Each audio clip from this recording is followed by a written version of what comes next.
Every 33 seconds, someone in the United States dies from a heart-related condition. That's not just a number, it's a neighbor, a friend, a parent, a chair at the dinner table that stays empty. For decades, we've heard the same three marching orders. Lower your cholesterol, lower your blood pressure, control your blood sugar. All true, all important. But a wave of new research is forcing a bigger question. Have we underestimated a different driver of risk and a new way to protect the heart? Over nearly 4 years, researchers followed more than 17,000 adults across dozens of countries. Every one of them lived with obesity and had already faced heart disease, things like a previous heart attack, a stent, or a stroke. None of them had diabetes. That detail matters. Most of the time, when medicines earn a heart protection label, it's in people with diabetes. This time, the spotlight moved. Half the group received a once-weekly injection of semaglutide, 2.4 milligrams, the medication many people know as Wegovy. The other half received a placebo. Doctors continued usual care. Diets and daily routines didn't suddenly change, and when the follow-up ended, something rare in medicine happened. The people on semaglutide had fewer heart attacks, fewer strokes, and fewer deaths from cardiovascular causes, about a 20% reduction in these major events. This wasn't a weight loss headline dressed up as cardiology. It was a cardiology headline with an unexpected supporting actor. In fact, when scientists looked more closely, the benefits showed up even in people who didn't shed much weight. That suggests something deeper than the number on a scale. According to physicians from respected centers like the Cleveland Clinic and Harvard Health, semaglutide appears to calm the invisible storm that obesity can create in the body: lower-grade inflammation, vessel stress, and the metabolic strain that makes plaques in the arteries more fragile. Put simply, this medication may help the heart not only by trimming pounds, but by changing the biology that raises risk in the first place. So, what is semaglutide really? It mimics a natural hormone called GLP-1. After you eat, GLP-1 helps regulate appetite and blood sugar, but it also touches the cardiovascular system in ways we've only recently started to appreciate. Many clinicians now explain it like this: imagine the inner lining of your blood vessels as a delicate skin. When it's irritated by inflammation, high pressure, or metabolic stress, it becomes easier for plaque to build and rupture. Several lines of evidence suggest semaglutide helps that lining function better, steadies blood pressure modestly, and may make plaques less likely to break open. The result in the real world isn't just nicer lab numbers. It's fewer ambulances, fewer ICU stays, fewer families getting midnight phone calls. Let's turn the science into a face you might recognize. Picture Marcos, 63 years old. He had a mild heart attack, got a stent, and did everything right afterward. Medications on time, shorter portions at dinner, a daily walk with the dog. Still, at his checkup, the cardiologist looks at the big picture: age, history, belly fat, blood pressure, and says, "Your risk remains high." Months later, Marcos adds a weekly shot to his routine. He's not chasing a beach body. He's trying to see more birthdays. Over time, he notices changes that don't always fit on a scale: better energy for the afternoon, easier breathing on stairs, steadier blood pressure readings at home. The point isn't perfection, it's progress that actually protects.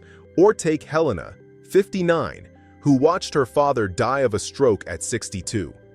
She's heard some version of "just lose weight" for half her life. But she works 2 jobs, cares for her mother, and often eats standing up. When her doctor brings up Wegovy, it's the first time anyone frames treatment as heart protection rather than appearance. She learns that in this large trial, people like her, obesity, previous heart disease, no diabetes, saw fewer major events over almost 4 years. That conversation lands differently. It's not about blame. It's about giving the heart another layer of defense. None of this makes semaglutide a miracle. Side effects are real: nausea early on, constipation for some, fatigue in others. Doses need to ramp up slowly with a clinician who knows your history. This is not a replacement for walking, leafy greens, sleep, or stress control. It's not a free pass for cigarettes or soda. Think of it like a seatbelt and airbags.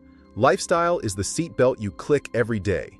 Medications are the airbags that deploy when you need more protection. The safest ride uses both. If you're wondering how regulators viewed the data, the answer is carefully and positively.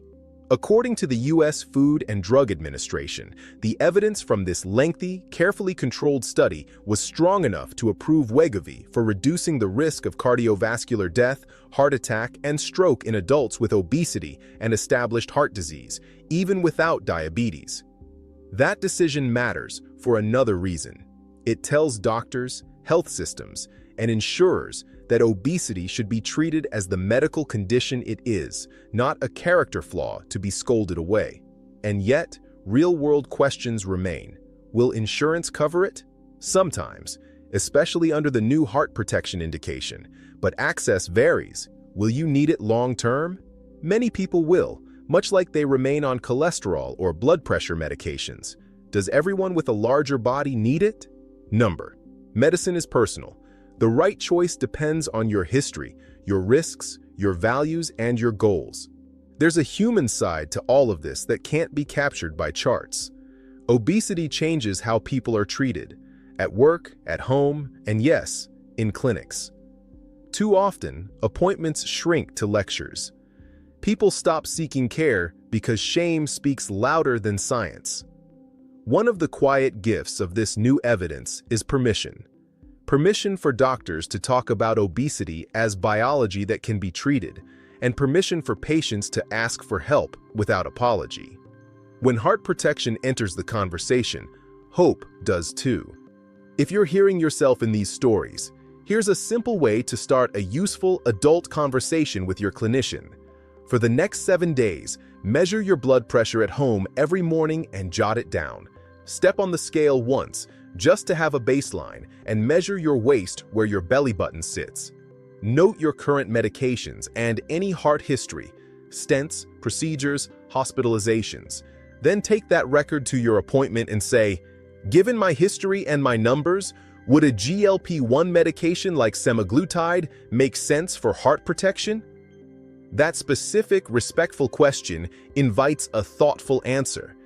And if the answer is not right now, you still leave stronger, because the same habits that extend life with these medicines also extend life without them. 20 to 30 minutes of daily movement that raises your breathing just a bit. A plate that's mostly plants, with protein you enjoy. Regular sleep, fewer cigarettes and less alcohol. Taking the medications you already have every day, the way they were prescribed. People sometimes roll their eyes at that checklist. But the evidence behind it, Mayo, NIH, Harvard, Cleveland Clinic, and more, is some of the most consistent in all of medicine. Small, boring things add up. And in heart health, boring is beautiful. What makes this moment different is that small things now includes a once-weekly shot that changed outcomes in a population long overlooked. According to the team behind the 4-year trial published in a top medical journal, the benefit wasn't a fluke or a short-term blip. It persisted over time. The finding joins a broader pattern. When we lower the body's inflammatory and metabolic stress, arteries become calmer places. Calmer arteries mean fewer emergencies. Fewer emergencies mean more ordinary Tuesdays with the people you love. Imagine the cascade of effects if this knowledge became common practice. Fewer crowded ICUs in winter, fewer emergency calls at 3 a.m., more grandparents at school concerts, more partners making it to anniversaries, more neighbors watering plants in the front yard on warm evenings. Public health often sounds abstract until it lands on your street. If this message feels new, it's because medicine is catching up to lives that are complicated. We don't choose our genetics. We don't always choose our shifts. We don't choose the price of groceries or the curveballs that bend a week out of shape. But we do get to choose how we respond when evidence offers us another way forward. For many living with obesity and heart disease, semaglutide is exactly that, another way forward. So if your story includes a stent, a scare, or a silent fear you haven't said out loud, take a breath. Write down your numbers this week. Book the appointment you've been putting off. Ask your clinician if this option fits your picture, and if it doesn't, ask what does. You deserve care that protects your future, not judgment about your past. If this helped, share it with someone who keeps promising to deal with it next month. Sometimes a nudge wrapped in kindness is what turns someday into today. And if you want more straight talk, more science you can actually use, subscribe. Every Friday, we bring you prevention that's practical, hopeful, and real. Finally, a note from the heart.